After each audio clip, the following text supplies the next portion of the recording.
Promise பண்ணுறது. வாக்குத்தத்தம்னா என்னது? Promises word சொல்கிறோம்ல, சொல்கிறோமா இல்லையா? நல்லது புரிஞ்சுக்கணும். நம்ம வாக்குத்தத்தம் என்பது ப்ராமிசஸ் வேர்டு அப்படி சொல்லுது. அப்போ என்னென்னா ப்ராமிஸ் பண்ணுறாரு ஆண்டவர் நம்மளுக்கு. என்னது? வார்த்தைகளை நம்மளுக்கு கொடுக்குறாரு. எப்படின்னா இந்த வார்த்தையின்படி உங்களுக்கு ஆக கடவுது அப்படி சொல்கிறார். சரி, வாசிக்கலாம். எல்லாம் பைபிள் எடுத்தவங்க கொஞ்சம் வாசிங்க.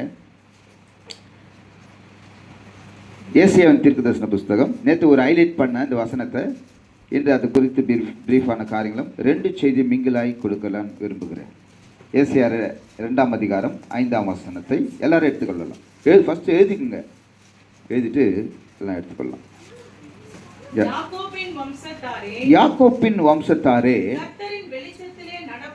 கர்த்தரின் வெளிச்சத்தில் நடப்போம் வாருங்கள். யாக்கோப்பின் வம்சத்தார்கிட்ட இந்த ஏசாயா தீர்க்கதரிசனம் சொல்லப்படுகிற ஒரு வார்த்தை என்னன்னா, கர்த்தரின் வெளிச்சத்திலே. அப்போ இது வரைக்கும் யாருடைய வெளிச்சத்தில் நடந்தோம்? இருளின் ஆதிக்கத்தினோடு. அது ஒரு வெளிச்சம். இருளின் ஆதிக்கம் வந்து ஒரு வகையான வெளிச்சம். நம்மளுக்கே தெரியாது, நாமளே முயற்சிப்போம் அந்த வேலையை, நாமளே ஒரு காரியங்களை செயல்பட்டு கடைசியில் எங்கே வருவோம்னா ஒரு போதகிட்ட வரும், பிரதர் நான் தெரியாமல் இதை பண்ணிட்டேன், என்ன பண்ணுறது எனக்கு தெரியல அப்படின்னு சொல்லிட்டு என்ன பண்ணுவோம், அதை நம்ம விவரிப்போம். அந்த மனுஷனும் உங்களுக்கு தெரியாது, அந்த மனுஷனும் போராட்டி ஜெபிச்சுன்னு இருப்பான் அந்த மனுஷனும். ஆனால் இங்கே சொல்லப்படுது, யாக்கோப்பின் வம்சத்தாரு கர்த்தருடைய வெளிச்சத்தில் வாங்க அப்படின்னு சொல்கிறார். இப்போது வழிகள் நம்ம எங்கே போகிறோன்னு கொஞ்சம் நிதானிக்கணும். ஏன்னா நம்ம வந்து இப்போ அவங்க வந்து இன்னொரு பொண்ணுகிட்ட கேட்டால் சொல்லலை. ஆனால் நம்ம எங்கே போகிறோம், எதுக்கு போகிறோம், என்ன செய்கிறோம், என்ன பேசுகிறோம், என்ன ஒரு காரியத்தை ஒரு நிதானிக்கணும். ஆனால் இங்கே சொல்லப்படுகிற ஒரு காரியங்கள், சங்கீதம் 43ஆம் அதிகாரம் 3ஆம் வசனத்தில் ஒரு காரியத்தை சொல்லப்படுகிறது. எப்படி அந்த கர்த்தருடைய வெளிச்சத்தில் நடக்கணும் அப்படின்னு சொல்லப்படுகிறது. சங்கீதம் 43:3 வாசிக்கலாம். உமது வெளிச்சத்தையும் உமது சத்தியத்தையும் அனுப்பி அருளும், அவைகள் என்னை நடத்தி உமது பரிசுத்த பர்வதத்துக்கும் உமது வாசஸ்தலங்களுக்கும் என்னை கொண்டு போவதாக. அல்லேலூயா. என்னத்தை அனுப்பணும்னா உமது வெளிச்சத்தையும் உமது சத்தியத்தையும் அனுப்பணும். இன்னைக்கு டேட் என்ன? எல்லாம் என்ன பாருங்க, டேட் என்ன? இது வரைக்கும் எத்தனை பேர் பைபிள் வாசித்துக்கிறீங்க? எல்லாருமே தான் வாசிக்கிறீங்க. யார் சொன்னது? வாசிக்கிறோம்ல. என்ன அதிகாரத்தை வாசிக்கிறீங்க? சரி, நீங்களாம் கண்டினியூ படிக்கிறீங்களான்னு கேட்குறேன், வேற ஒன்றும் இல்லை. இப்போ ஏன்னா ஒரு டார்ச் லைட் எடுத்துன்னு போகிறேன், இப்படி அஞ்சு நான் எடுத்துன்னு போக முடியாது. கண்டினியூ அடிச்சு பண்ணால் தான் எனக்கு பாதை தெரியும், ரைட்? அப்போ வசனங்கள் என்னென்ன கண்டினியூ வரணும். அதான் சொல்லுது, உமது வெளிச்சத்தையும் உமது சத்தியத்தையும் அனுப்பியாங்க. அப்போ நான் எங்கே போவேன்? என்ன அது பரலோகத்துக்கு கொண்டு போவோம், உன்னுடைய வாசஸ்தலத்துக்கும் கொண்டு போகும். அல்லேலூயா. அப்போது தேவன் எங்கே நடத்துகிறாருன்னா அந்த வெளிச்சத்தில் வருகிற போது எது வரைக்கும் கொண்டு போகிறாரா? பாதியில் இல்லை, முழுமையாய் போய் நம்மளை சேர விடுகிறார். அல்லேலூயா. சும்மா பாதியில் இல்லை. நம்ம வந்து பரலோகம் போவோம், பரலோகம் இதே சொல்லக்கூடாது. பரலோகத்துக்கு போவதுக்கான வழிகள் என்ன? அந்த வெளிச்சம் எங்கே இருக்குது? ஆமென். இயேசுக்கு சொல்கிறார், நானே வழியும் சத்தியமும் ஜீவனுமா இருக்கிறேன். அவர்கிட்ட ஜீவன் இருக்குது, சத்தியம் உண்மை இருக்குது, வெளிச்சம் இருக்குது, இல்லை வழி இருக்குது. இது எல்லாவற்றும் அவர் வெளிச்சத்தில் நம்ம கொண்டு போக பிரியப்படுறாரு. ஆனால் நாம் என்ன பண்ணுறோம்? ஜபம் மட்டுமே பண்ணின்னு இருக்கிறோம். ஜபத்தில் நம்ம மட்டுமே கேட்டுட்டு இருக்கிறோம். இதுதான் உண்மை. பைபிள் வாசித்தா தான் தேவன் நம்மகிட்ட பேசுவார். அல்லேலூயா. வேதத்தை வாசிக்காமல் இருந்தால் நான் உங்கள் முன்பதாக வஸ்திரம் இல்லாதவனா நிற்கிறேன் போல தான் அர்த்தம். ஆதாம் வஸ்திரம் இல்லாத இருந்த காலத்தில் தேவன் அவனோடு கூட சஞ்சரித்து கொண்டு இருந்தார். ஆனால் அவன் அந்த வசனத்தை, அந்த தேவ மகிமையை விட்டு வெளியே போன, வார்த்தையை விட்டு வெளியே போன பிறகு அவன் தன் நிர்வாணி என்று அறிவித்தவன் ஃபர்ஸ்ட் கேட்கிறார் ஆண்டவர், உன்னை நிர்வாணி என்று அறிவித்து. ஏன்னா வசனம் இல்லை. அப்போ என்ன ஆகுது? ஓடி போய் அவன் விருட்சங்களுக்குள்ளே போய் ஒளிந்து கொள்கிறான். நீங்கள் 1000 ஜபம் பண்ணாலும் சரி, நான் உடனே ஒரு சேலஞ்சு பண்ணுறேன், நீங்கள் ஆர்கியூமெண்ட் கூட வச்சுக்கலாம். 1000 ஜபம் பண்ணாலும் வசனம் உன்கிட்ட இல்லை என்று சொன்னால் யூ ஆர் ஸ்டில் வேஸ்ட். நான் ஜபம் பண்ணிட்டேன், ஃபாஸ்டிங் எல்லாம் பண்ணிட்டேன், எல்லாம் நீங்கள் தான் பேசி நிற்கிறீங்க. ஆப்போசிட்லேருந்து யாரும் பேசல, உங்கள் கர்த்தர் பேசலை. இதுதான் உண்மை. பிரதர் ஜபம் பண்ண ஒரு வசனம் ஆண்டவர் கொடுத்தாரு. இது என்னுடைய 7வது டைரி. பைபிள் படிச்சுனா இப்போ அப்படியே வசனம் தேவன் பேசுகிறாருன்னு அப்படியே எழுதி அப்படியே மெசேஜ் எடுத்துரு. எல்லாம் மெசேஜ் ஆக தான் இருக்கும். அப்போ கர்த்தர் பேசாமல் நான் வந்து உங்கள் மத்தியில் பேச முடியாது. அல்லேலூயா. அப்போது நான் ஜபமே பண்ணிட்டு இருக்கிறேன்னா ஒரு ஒரு ஒரு ஒரு புறாக்கோ ஒரு பறவைக்கோ ஒரே ரெக்கையில் எப்படி பறக்கும்? ஏன் நம்ம வளரல? வசனமும் தேவை. காலையில் ஏந்த உடனே குருவிங்க என்ன பண்ணும் சொல்லுங்க பாருங்க. ஏந்த உடனே கத்தும். அப்புறம் என்ன பண்ணும்? அங்கேருந்து தான் கிளம்பும். காக்காவும் அதே மாதிரி தான் பண்ணும். நான் ஃபீல் பண்ணுறேன், அது ப்ரைஸிங் பண்ணிட்டு போகுதுன்னு ஃபீல் பண்ணுறேன். What about you? நம்ம ஏந்த உடனே காப்பி குடிச்சோமா, இது சண்டை போட்டோமா, இது தான் ஓடி நிற்குதுல்ல. ஆனால் என்ன பண்ணு, எழுந்த உடனே அது என்ன பண்ணு, கத்துது, உடனே இறையை தேடி ஓடுது. நம்ம எழுந்த உடனே வேதத்தை வாசிக்கிறோமா? இல்லை நைட்லேயாவது வாசிக்கிறோமா? இல்லை மத்தியானத்துலேயாவது வாசிக்கிறோமா? ஒன்றுமே கிடையாது. அப்போ கர்த்தருடைய வெளிச்சம் எனக்குள்ளே இல்லை, உள்ளே இல்லைன்னா நான் இருளான மனிதனோடு கூட வாழ்ந்து கொண்டு இருக்கிறேன். அதான் ஃபாதர் பெர்க்மன்ஸ் பாடினார், உள்ளான மனிதன் நாளுக்கு நாள் புதிதாகணும்னா வசனங்கள் உள்ளே போகணும். நீ ஜெபிச்சாலாம் உள்ளே போக முடியாது, புதிதாக முடியாது. புது ட்ரெஸ் சொன்னாலும் போட்டுக்கலாம், ஒயிட் அண்ட் ஒயிட் போட்டுக்கலாம், எல்லாமே பண்ணிக்கலாம். நம்ம வந்து என்ன பண்ண முடியாது? மாற முடியாது. ஆனால் உள்ளான மனிதன் மாறுவதற்கு இந்த பரிசுத்த வேதாகம் கண்டிப்பாக தேவை. அல்லேலூயா. பிசாசுகளை விரட்டுகிற போது நாங்கள் 2 பேரும் செய்கிற ஒரே ஒரு காரியம் என்னன்னா, இயேசுவே நீர் எங்கள் பக்கத்தில் நில்லுங்க, இயேசுவே எங்கள் பக்கத்தில் நில்லுங்க. டீமில் இருக்கார். அவர் போய் ஜெபிக்க போகும்போது ஒரு தம்பி ஒருத்தர் வந்தார், பரத்னு ஒரு தம்பி. நாங்கள் பேசிட்டு இருக்கிறோம். அந்த தம்பி என்னை பார்த்த உடனே அங்கே நேரம் வந்தார், நின்று என்னை பார்த்தாரு. உடனே நேராக போய் பின்னாடி போய் சேரில் போய் உட்காந்துனார். எனக்கு நான் கட்டளை கொடுக்குறேன். ஆத்மா உங்களுக்குலாம் சில பேர் சொல்லியிருக்கேன் நினைக்கிறேன், ஆத்மா கட்டளை கொடுத்துச்சா. நான் ஆத்மா தம்பி உன் பேர் என்ன? பரத்னு. ரைட் சொல்லிட்டு அவனுக்கு ஆத்மா கட்டளை கொடுத்து இவங்களாண்டெல்லாம் பேசிட்டே இருக்கிறேன். எல்லாருக்கும் ஜெபிச்சுட்டு நான் அவனால் ஃபோட்டோவில் காட்டுறேன். எல்லோரும் ஜெபிச்சுட்டு முடிச்ச பிறகு நேரம் வந்து என் காலாண்டு வந்து முட்டி போட்டுவேன்.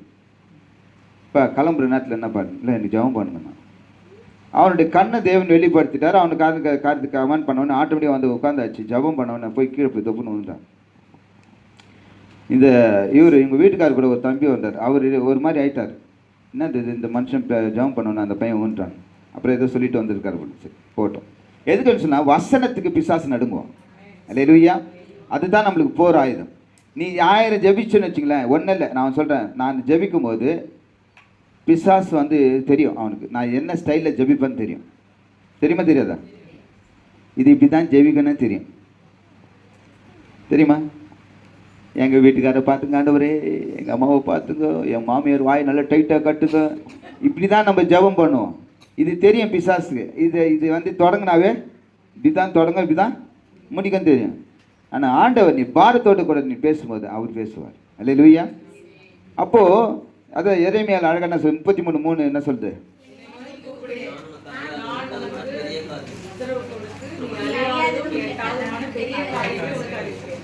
கூப்பிடுமா அவரை நோக்கி, ஃபஸ்ட்டு என்ன பாருங்க ஆண்டவரே, என்ன பாரு.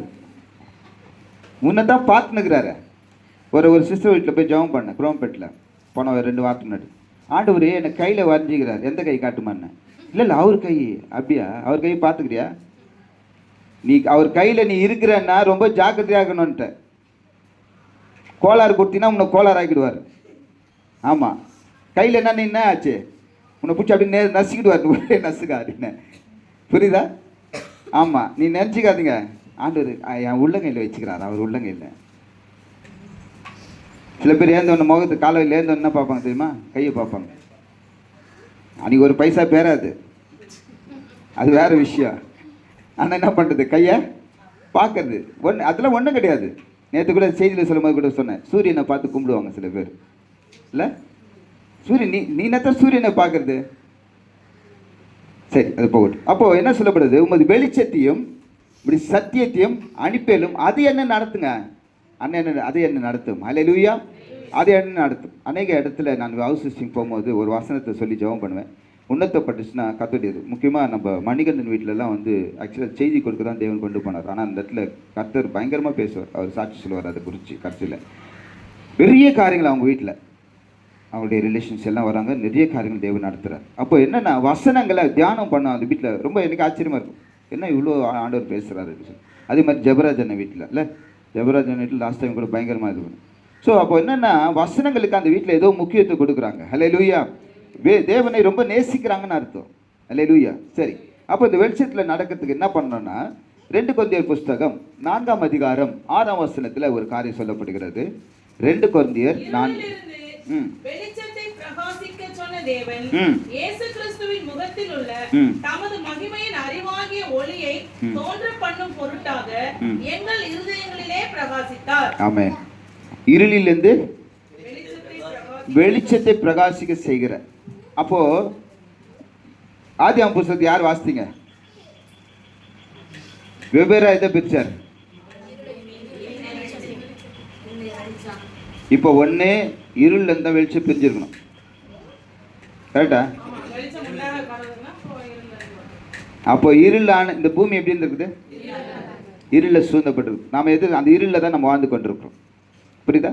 இந்த அமாவாசை நாட்களில் ஏன் இந்த பிலிசினை கட்டுகள் எல்லாம் வந்து ஏவி மற்றவர்களை கெடுக்கிறாங்க, பிஸ்னஸ் பண்ணுறாங்க அப்படின்னா என்ன பண்ண, அந்த இருளில் தான் அவன் செய்ய முடியும், பகலில் அவனால் செய்ய முடியாது. ஏன்னு சொன்னால் இந்த அசுத்த ஆவிகள் அகால மரணம் உள்ள அந்த காரியங்கள் எல்லாம், அகாலமுள்ள நல்ல அந்த காரியங்கள் எல்லாம் என்ன பண்ணுவாங்கன்னா, என்ன கிரியைகள் என்ன சுற்றிட்டே இருக்கும். அந்த கிரிகள் என்ன ஆகும்? சுற்றிட்டே இருக்கும். அதனால தான் பார்த்தீங்கன்னா நீங்கள் நல்லா பாருங்கள், பழைய ஆட்கள்லாம் பார்த்தீங்கன்னா வெளியே போயிட்டு வந்து காலை கழுவிட்டா உள்ளே வருவோம்.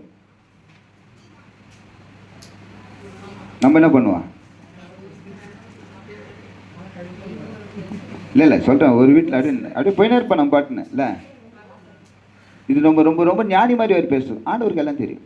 இருளிலிருந்து வெளிச்சத்தை பிரகாசிக்க செய்கிறார். அப்போ இருள் என்னன்னா, இந்த பூமியில் இருக்க இருள் ஒரு மனுஷனை என்ன பண்ணுறது, வெளிச்சத்தை கொண்டு வராதபடி என்ன பண்ண இருளாக்குறது. பாருங்க, நல்லா பாருங்க, இங்க தேவனுடைய வெளிச்சம் ஆதாம் கிட்ட இருந்தது, ஏவாள் கிட்ட இல்லை, பிரிக்கப்படலை. பிரிக்கப்படாதனால அந்த அம்மா என்ன பண்ண, நயவஞ்சகமாய் பேசிக்கிற அந்த காரியத்தை என்ன பண்ணாச்சு, எல்லாவற்றும் அப்படி இழுத்து கொண்டு வந்து இது தானும் கெட்டலாமல் இந்த ஆளையும் கெட்டாச்சு. சரியா?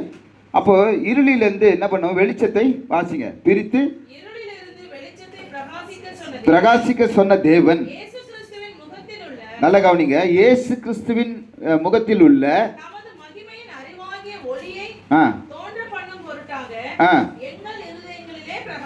எங்கள் இருதயங்களில் பிரகாசித்தார். அல்லேலூயா.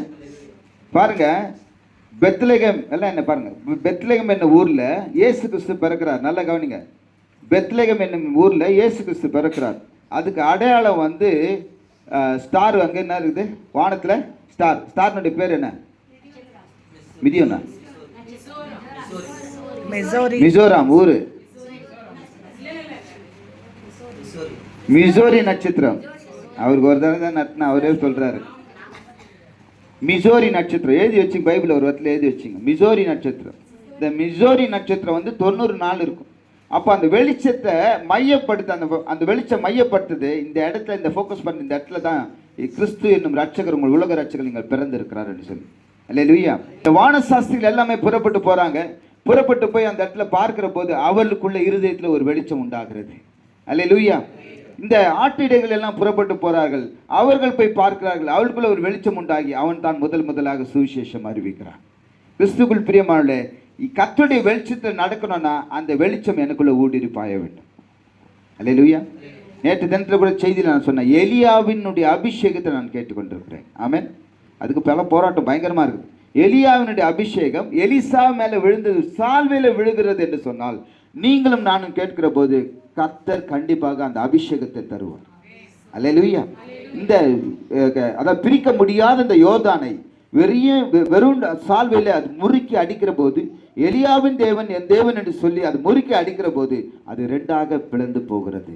நம்மளுடைய பிரச்சனைகள் எதுவாக இருந்தாலும் சரி, கர்த்தரை நம்பி அந்த எலியாவின் அபிஷேகத்தை இறக்குவோமானால் கண்டிப்பாக எல்லாவதும். சங்கீதம் 119 105 வாசிக்கலாம்.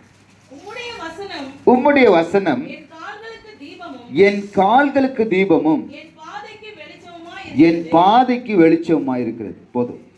உம்முடைய வசனம் என் கால்களுக்கு தீபம். தீபம் எவ்வளவு பேச இருக்கும்? தீபம்னா என்னது? அது டிவிடி. சின்னதா ஏரியா, அந்த திரியில தொலண்டா ஏரியா. அது என்ன? அது என்ன? கால்களுக்கு தீபமாகுது. அந்த இருளில இருக்கிற ஜனங்கள் பெரிய வெளிச்சத்தை கண்டார்கள். ஹல்லேலூயா. இருளில இருக்கிற ஜனங்கள் எந்த வெளிச்சத்தை கண்டாங்களா? பெரிய வெளிச்சத்தை கண்டாங்க. இந்த வானசாஸ்திரிகள் புறப்பட்டு போறாங்க. நட்சத்திரம் ஒன்று தோணுதையா, ஒரு ராஜா பிறந்திருக்காரு. வேறொரு ராஜா கலைங்க போய் சொல்றான், அது நான் ஒரு ராஜா இருக்கும்போது வேறொரு ராஜாவை நீங்கள் போய் சந்தித்து மறுபடியும் வந்து சொல்லுங்க, நானும் போய் பணிந்து கொள்கிறேன் நயவஞ்சகமா பேசுறோம். அந்த ஒளியை யாருமே பார்த்துட முடியாது. அல்லேலூயா. கிறிஸ்து உனக்குள்ள நீ ரட்சிக்கப்பட வேண்டும் என்று தேவ திட்டம் வைத்திருந்தால் மட்டுமே தான் ரட்சிக்கப்பட முடியும். இல்லைன்னா நீ ரட்சிக்கப்படவே முடியாது. போராடணும், குடும்பத்தில் போராடி தான் ஆகணும். ஏன் கணவன் மணிக்குள்ள பிரச்சனை, ஏன் சூழ்நிலை வருகிறதுன்னு சொன்னால் நீ ரட்சிக்கப்பட்டுட்ட, அதனால உன் கணவனை ரட்சிக்கப்பட உடனே ரட்சிக்கப்பட்ட நம்மளை கையிலே பிடிக்க முடியாது. நம்மளை கையிலே பிடிக்கவே முடியாது. அப்போ என்னன்னா அவன் உன் கையில் கொடுத்துக்கிறான்னு அர்த்தம், இல்லை அவன் கையில் உன்னை கொடுத்துக்கிறான்னு அர்த்தம். இது ரெண்டு காரியம் தான் நடக்குது.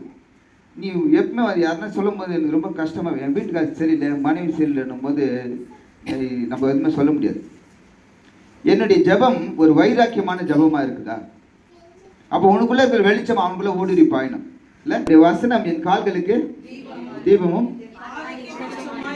சின்னது தான் இல்லை, ஒரு சின்ன தீ தான் என்ன பண்ணுறது, காட்டையே கொட்டுறது இல்லை. அப்போ என்ன வசனம் ஊடுருவி பாயும், வசனம் ஊடுருவி பாயும். நாங்கள் கமாண்ட் பண்ணுவோம் பிசாசுக்கு, பிசாசு கமாண்ட் பண்ணும்போது என்ன அந்த அந்த கிரியைகள் உள்ளே போயிட்டு கிரியை பண்ண. இதே இடத்துல ஒரு பொண்ணு ஒரு 4 மாதம் முன்னாடி ஜெபம் பண்ணிட்டு போனாங்க, கூப்பிட்டுருக்காங்க வீட்டுக்கு. அந்த பொண்ணுக்கு சொந்தக்காரங்களே சூனியம் வச்சுட்டாங்க. நல்லா கேளுங்க, எப்படி இல்லை இது அமாவாசை நெருக்கத்தில் நான் இந்த சூனியக்காரெல்லாம் பேசுகிறேன். அந்த பொண்ணு ஒரு பையனை லவ் பண்ணிச்சு. அந்த பொண்ணு வந்து கிறிஸ்டின்னு, அந்த பையன் ஹிந்து, ஆனால் நல்ல ஒரு கவர்மெண்ட்டில் ஒர்க் பண்ணுறான், நல்ல ஒரு அவனும் கிறிஸ்டினாக மாறியாச்சு. சூனியம் வச்சு எப்படின்னா, முதல் குழந்தை கல்யாணம் பண்ணதே தடையாக இருந்து கல்யாணம் நடந்துச்சு. அப்புறம் ஒரு காரியம் என்னன்னா, அந்த குழந்தைய பிறக்கக்கூடாதுன்னு சொல்லி ஒரு பிரச்சனை பண்ணிட்டான். அதை பண்ணி தப்பி தவறி ஒரு குழந்தை எப்படியோ கஷ்டப்பட்டு பெற்று வச்சாச்சு. அந்த பொண்ணு வயிற்றுல அது தேவன் வெளிப்படுத்துறாரு, சார் நான் இவங்களோட கட்டளை கொடுக்குறேன், அந்த பொண்ணு வயிற்றுல கை வை, அதுக்குள்ளே அந்த முட்டைகள் எல்லாம் உடைக்க போகுது சொல்லி கட்டளை கொடுத்த மாத்திரத்தில் இங்கேருந்து போய் அங்கே போய் விழுந்துது. நான் கண்ணு தான் ஜெபம் பண்ணுறேன். அங்கே போய் விழுந்து லாஸ்ட்டில் போய் படுத்து வந்து உருளுது பரலுது எல்லாம் பண்ணிட்டு கடைசியில் உன் வயிற்றில் இருக்கிற எல்லாம் முட்டை எடுத்து உடையணும், எடுத்து உடைக்குது. அப்போ பிசாசா மனுஷன் செய்கிறானா? இது எப்படி இனம் கண்டுபிடிக்கிறது? எப்படி கண்டுபிடிப்பீங்க நீங்க? வீட்டில் சண்டை மட்டும் பிசாசு மாதிரி கத்துற கேட்கல, பிசாஸ் ஏன் அவங்கள பாருங்க, உங்க வீட்டில் நடக்கல அந்த மாதிரி? அவங்க வீட்டில் நடக்கிற மாதிரி பாக்குறீங்க, உங்க வீட்டில் நடக்கலையா? பிசாசுடைய காரியங்களை இனம் கண்டு கொள்ளணும். நீங்க இனம் கண்டு கொள்ளணும்னா நீ சரியான வசனங்கள் வாசிக்கல. வசனம் வாசிக்கும் போது தேவன் கண்டுபிடிச்சார். ஆதாமோடு கூட தேவன் அழகா உலாவி கொண்டு இருந்தா, நல்லா பேசியிருந்தா, சந்தோஷமா இருந்தாரு. அவன் தப்பு பண்ண உடனே ஒரு குரல் ஒண்ணு கொடுத்தாரு பாருங்க, ஆதாமே அலேரேஷன் ஓடி போயிட்டான் உள்ள. இல்ல நாங்க 2 பேரும் என்ன பண்ணோம், ஃபர்ஸ்ட் டைம் வந்து 72 மணி நேரம் ஜெபம். இங்கே ஒரு 4 மணி நேரத்துக்கு நம்ம இப்படி சாஞ்சிக்கின்னு இப்படி சாஞ்சிக்கின்னு விட்டா யோவான் மாதிரி அது இயேசு கிறிஸ்து தொடமல் சாஞ்சின்னு அதுக்கு தலையை சாய்ச்சி உங்களுக்கு இல்லை, அப்படிதான் சாஞ்சிருந்தார் யோவான், அப்படிதானம்மா? எனக்கு எங்கே சேர் இருந்து சோறு இருந்தப்பா, அவன் அந்த பிள்ளை மாதிரி இயேசு கிறிஸ்து தொடமல்ல கை வச்சுக்கணும், அப்படியே படிச்சுன்னு அப்படியே படுத்துனா இருந்தாலும் யோவான். சரியா? 72 மணி நேரம் ஜபத்துக்கு நாங்கள் போயிருக்கிறோம். எங்கே? கொரட்டூரில் நள்ளிரவில். நல்லா கவனிங்க, நள்ளிரவில் ஜபம் நடந்துனுக்குது. நிறைய பாஸ்டருங்க வந்திருக்கிறாங்க, நாங்கள்லாம் ஜெபம் பண்ணினே இருக்கிறோம். இந்த அம்மாவும் எனக்கு டேர்ம் வந்தது, ஐயா நீங்கள் போய் உள்ள ஜெபம் 12:45 அதிகாலையில் 12:45 சாரி விடிகாலம் 12 தாண்டிச்சு. போய் ஜெபம் பண்ணுக்கிறோம். ஒரு பொண்ணு ரொம்ப அழகாக இருக்குது, இப்படிதான் முட்டி போட்டுனுக்குது. அவன் பொண்ணு உட்கார்ந்து முட்டி போட்டு எல்லாம் நல்லா ஃபயராக போயினுக்குது, எல்லாம் பாட்டெலாம் போயினுக்குது. இவங்க போயிட்டு என்ன பண்ணாங்க, அந்த பொண்ணு பின்னாடி நின்று கமெண்ட் பண்ண சொன்ன எல்லாம் கமெண்ட் பண்ணினே வரும்போது அந்த பொண்ணை இவங்க பார்த்து ஆமா டாயின்னு ஒரு கத்துச்சு. கேளுங்க, நான் போய் சொன்னேன். இவங்க எல்லாம் ஆடி போயிட்டாங்க, கொடுத்துருப்பாங்க அந்த புஸ்தகம். அதுக்குள்ள எல்லாம் பாம்பு கும்பல் எல்லாரும். பரிசுத்த ஆவியான வரும்போது இதெல்லாம் வேலைக்கிடும், அது வெளியே போகும்போது இதெல்லாம் உள்ள வந்து அந்த கதை தான். அப்போ அந்த பொண்ணுடைய கழுத்து திரும்பிச்சு, எனக்கே லேசாக கொஞ்சம் உடம்பு சித்துச்சு. ஏன்னா இந்த மாதிரி ஃபர்ஸ்ட் டைம் பார்க்குறேன். அப்போ தான் வரங்களை கொடுத்து தேவன் அலங்கரிக்கிறாங்க. போய் ஜெபம் பண்ணிட்டு அந்த மகளுக்கு கிளியர் ஆயிடுச்சு. அல்லேலூயா. ஏன் என்று சொன்னால், ஏன் எங்களுக்கு கொடுத்து வரங்கள் உங்களுக்கு கொடுக்க மாட்டாரா? வசனத்துல உறுதியா இருங்க. ஜெபத்துல தரித்து இருக்கணும். வசனத்துல எப்படி இருக்கணும்? எழுதி கொள்ளுங்க. வசனத்துல உறுதியா இருக்கு, ஜெபத்துல தரித்து இருக்கணும். நான் ஒரு இடத்துல ஜெபம் பண்றேன், இல்லை ஒரு இடத்துல பிரசங்கம் பண்ண போறேன்னா ஒரு வாரத்துக்கு 5 நாளைக்கு முன்னதாகவே அந்த செய்தி எடுத்துக்கொண்டு நான் என்ன பண்ணுவேன், சீவ் பண்ணிட்டே இருப்பேன். நான் நடக்கும்போதோ இல்லை வண்டியில் போகும்போதோ அது குறித்து எப்படி செய்யணும், எப்படி இது பண்ணணும்னு நான் யோசிப்பேன். தியானம் பண்ணாமல் நம்மளால பிரசங்கமே பண்ண முடியாது. சரிங்களா? 1 யோவான் 1ஆம் அதிகாரம் 7ஆம் வசனம். அவர் ஒளியில் இருக்கிறது போல நாமும் ஒளியிலே நடந்தால் ஒருவருக்கு ஒருவர் என்ன பண்ணுவான்? ஐக்கியப்பட்டிருக்கும். ஐக்கியத்துக்கு என்ன தேவை? ஐக்கியம்னா ஒரு மணி ரெண்டு ஒன்று தான். ஐக்கியம் என்னது? ஐக்கியம் ஆயிட்டு அங்கே போய் அப்படியே கேட்குறேன்ல, நம்ம தெரியாது வேர்டு பற்றி அர்த்தமே தெரியாது நம்மளுக்கு. நம்மளே சொல்லிட்டோம், போய் அங்கேயே போய் உட்காந்துக்கினேன் சொல்கிறேன்ல. ஒன்று விடுதல் டீச்சர், அதனால ஒன்று விடுதல். நம்ம என்ன சொல்றோம்? அங்கேயே போய் என்ன ஆடுறோம்? ஐக்கியம் ஆயிடுறியான்னு கேட்குறோம்ல. அதான் அங்கே சொல்றார் கர்த்தர், அவர் ஒளியிலே இருக்கிறது போல நாமும் ஒளியிலே நடந்தால் ஒருவரோடு ஒருவர் என்ன பண்ணுவோமா? ஐக்கியப்பட்டு. இயேசு கிறிஸ்து சொல்றாருமா, நல்லா கவனிங்க. பிதா என்னிலும் நான் அவரிலும். வசந்த படிக்கத்தில்ல, நீங்கள் என்னிலும் என் வார்த்தை உங்களிலும் நிலைத்திருந்தால்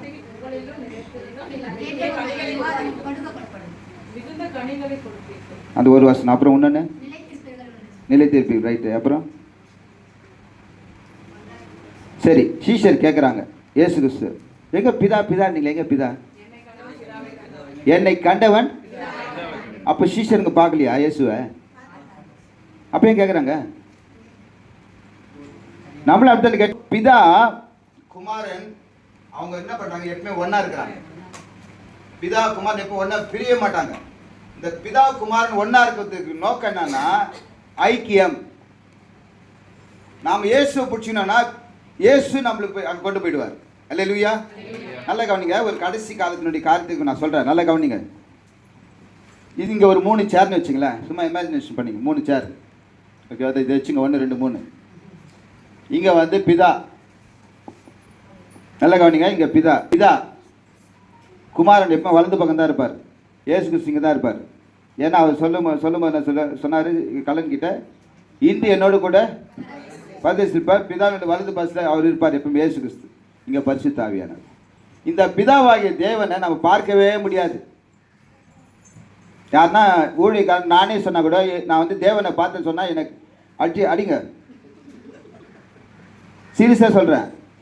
தேவனை ஒருவனை ஒரு காலம் தெளிவாக வசனத்துக்கு நேராக போயிடணும். இந்த தேவனை பார்க்கவே முடியாது. இந்த பார்த்தன் தேவன் என்கிட்ட பேசினாரு, தேவனை நான் பார்த்தேன் அப்படி அவனை சொன்னான்னா அவனை வீட்டிலே ஏற்றாதீங்க. இந்த பிதாவாகிய தேவனை ஒருவரும் பார்க்க முடியாது, பரிசுத்த ஆவியானவரையும் பார்க்க முடியாது. இந்த 2 பேரும் பார்க்கவே முடியாது. நல்லா கவனிங்க. இந்த 2 பேரும் பார்க்கவே முடியாது. இந்த 2 பேரும் பார்க்க முடியாது. அந்த இயேசு கிறிஸ்துவை பார்க்குறோம். அல்லேலூயா. இப்போ நம்ம இயேசு கிறிஸ்து எங்கே பார்க்குறோம்னா வேதத்தின் மூலமாக பார்க்கிறோம். ஏன்னு சொன்னால் அவர் வார்த்தையாய் வந்தவர். இந்த பிதாவும் இந்த குமாரனும் இந்த பரிசுத்தாவும் எப்படி இருக்கிறாங்கன்னா ஐக்கியமாக இருக்கிறாங்க. ஏன் இயேசு, நான் தியானம் பண்ணியிருக்கிறேன், ஏன் இயேசு கிறிஸ்துவை இவர் உயிரோடு தூக்குனாரு? 3ஆம் நாள் ஏன் உயிரோடு எடுக்கணும்? பரிசுத்தாவினால் வந்ததுனால பரிசுத்தாவியானவர் அவருக்கு ஜீவனை கொடுத்து இந்த பிதாவாகிய தேவன் அவரை கொண்டு போய் வலது பாசத்தில் சேர்த்துனார். ஏசியாவின் தீர்க்கதரிசன புஸ்தகம் 2ஆம் அதிகாரம் 4ஆம் வசனத்தை வாசிக்கலாம். அவர் ஜாதிகளுக்குள் நியாயம் தீர்த்து திரளான ஜனங்களை கடிந்து கொள்வார். அப்பொழுது அவர்கள் தங்கள் பட்டயங்களை, நல்ல கவனிங்க, அவர்கள் கத்தி அறிவாள் சொல்றல, தங்கள் பட்டயங்களை எப்படியா? மண்வெட்டியா? மண்வெட்டி எப்படி இருக்கும்? மடங்கி இருக்கும். தங்கள் ஈட்டி நீ கூர்ப்பா இருக்கிறத அறிவாளாக மாத்துட்டாரா? அடிப்பார்கள்.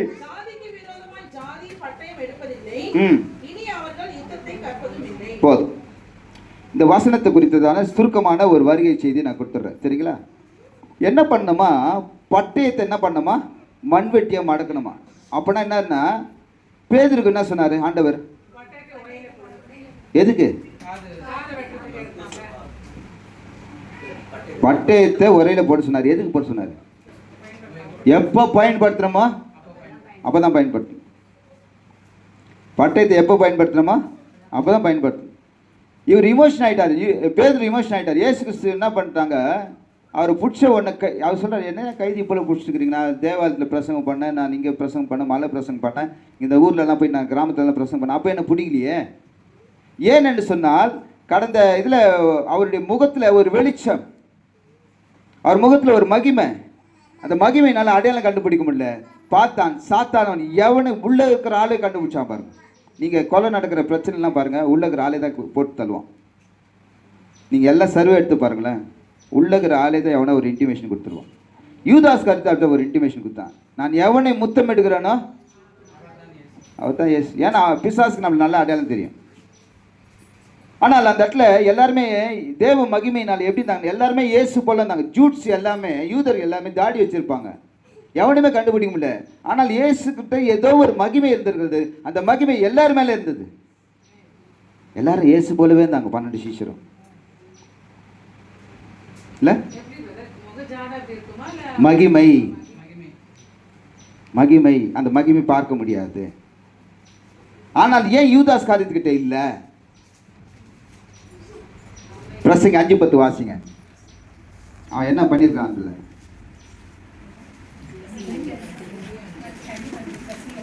பிரசங்க 5:10. பணப்பிரியன் பணத்தினால் திருப்தி அடைவதில்லை, செல்வப்பிரியன்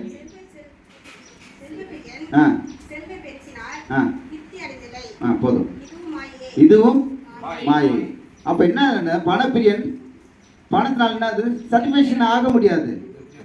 அவனை போய் யூஸ் பண்ணணும் பணத்தை, 33 வெள்ளி காசை தூக்கி தேவாலயத்தை தூக்கி விசுவாசிட்டு நாட்டுக்கு போய் செத்துட்டான். ஐயோ, குற்றம் இல்லாத ரத்தத்தை நான் காட்டி கொடுத்துட்டேன்னு சொல்லிட்டு நம்ம செத்துட்டான். அப்போ என்ன சொல்லப்படுதுன்னா,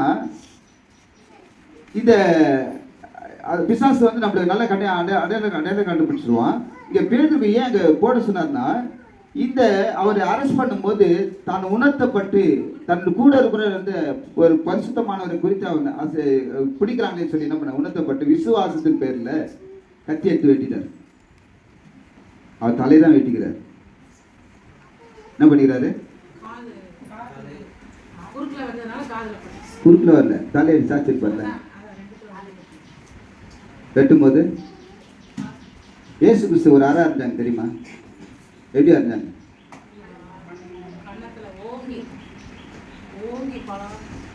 சோல்ஜர் வந்து அவருடைய வலது கணக்கில் இருந்தான். எந்த சைடில் இருந்தான்? எங்களுக்கு ஒன்றே தெரியாது. நாங்கள் குட் ஃப்ரைடுக்கு போவோம், மோர் கொடுப்பாங்க, தயிர் கொடுப்பாங்க. வலது கையில் அடிச்சா எங்கே அடிக்கணும்? உங்களுக்கு வலது சைடு அந்த சைடா? அவன் இந்த டைரக்ஷன் அடிக்கிறான். இந்த டைரக்ட் அடிச்சோன்னா ரைட் சைடில் அவருடைய தவிர எல்லாம் இந்த இடத்துல படுது. நிறைய காரியம் நீங்கள் தெரிஞ்சுக்கணும், நிறைய காரியம் தெரிஞ்சுக்கணும். சும்மா அப்படியே குருட்டு போக்கில் வாழ்ந்தா கிறிஸ்தவ வாழ்க்கை கிடையாது.